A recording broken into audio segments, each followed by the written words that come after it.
بسم اللہ الرحمن الرحیم۔ شروع اللہ کے نام سے جو بڑا مہربان نہایت رحم کرنے والا ہے۔ اور ان کے نبی حضرت شمویل علیہ السلام نے فرمایا کہ اس طالوت کی بادشاہی کا نشان یہ ہے کہ تمہارے پاس وہ صندوق آئے گا جس میں تمہارے رب کی طرف سے تمہارے دلوں کا چین اور حضرت موسیٰ علیہ السلام اور حضرت ہارون علیہ السلام کے کچھ تبرکات ہیں۔ فرشتے اس صندوق کو اٹھا کر لائیں گے، یقیناً اس میں تمہارے لیے بڑی نشانی ہے اگر تم ایمان رکھتے ہو۔ قرآن مجید کی اس آیت کے مطابق یہ صندوق کس طرح کا صندوق تھا، یہ صندوق کہاں سے آیا، اس صندوق میں کیا تھا، صندوق کے معجزات کیا تھے،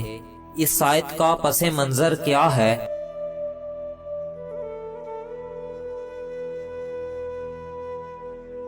یہ شمشاد کی لکڑی کا ایک صندوق تھا جو حضرت آدم علیہ السلام پر نازل ہوا۔ یہ آپ کی آخری زندگی تک آپ کے پاس ہی رہا، پھر بطور میراث یکے بعد دیگرے آپ کی اولاد کو ملتا رہا، یہاں تک کہ یہ حضرت یعقوب علیہ السلام کو ملا۔ اس کے بعد آپ کی اولاد بنی اسرائیل کے قبضے میں رہا اور حضرت موسیٰ علیہ السلام کو مل گیا تو آپ اس میں تورات اور اپنا خاص سامان رکھنے لگے۔ یہ بڑا ہی بابرکت صندوق تھا۔ بنی اسرائیل جب کفار سے جہاد کرتے اور کفار کے لشکروں کی کثرت اور شوکت دیکھ کر سہم جاتے اور ان کے دل دھڑکنے لگتے تو وہ اس صندوق کو اپنے آگے رکھ لیتے تھے، تو اس صندوق سے ایسی رحمتوں اور برکتوں کا ظہور ہوتا تھا کہ مجاہدین کے دلوں میں سکون کا سامان پیدا ہو جاتا تھا اور مجاہدین کے سینوں میں لرزتے دل پتھر کی چٹانوں سے زیادہ مضبوط ہو جاتے تھے۔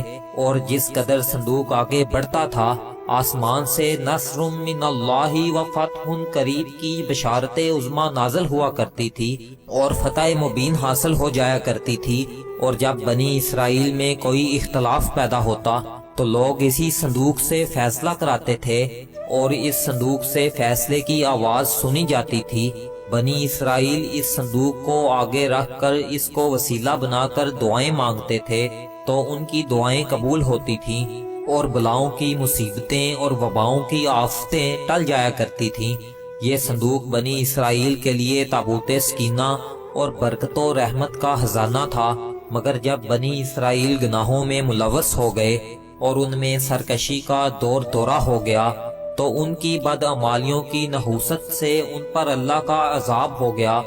کہ قوم مائکہ کے کفار نے ان پر حملہ کر دیا اور ان کافروں نے بنی اسرائیل کا قتل عام کر کے ان کی بستیوں کو تخت و تاراج کر ڈالا اور اس متبرک صندوق کو بھی اٹھا کر لے گئے اور اس صندوق کو نجاستوں کے کوڑے دان میں پھینک دیا۔ لیکن اس بے ادبی کا قوم مائکہ پر یہ وبال پڑا کہ یہ لوگ طرح طرح کی بیماریوں اور بلاؤں کے ہجوم میں جھنجھوڑ دیے گئے، چنانچہ قوم مائکہ کے 5 شہر بالکل برباد اور ویران ہو گئے، یہاں تک کہ ان کافروں کو یقین آ گیا کہ یہ صندوق کی بے ادبی کا عذاب ہم پر پڑ گیا ہے۔ چنانچہ ان لوگوں نے صندوق کو ایک بیل گاڑی پر لاد کر بیلوں کو بنی اسرائیل کی بستی کی طرف ہانک دیا۔ پھر اللہ تعالیٰ نے 4 فرشتوں کو مقرر فرما دیا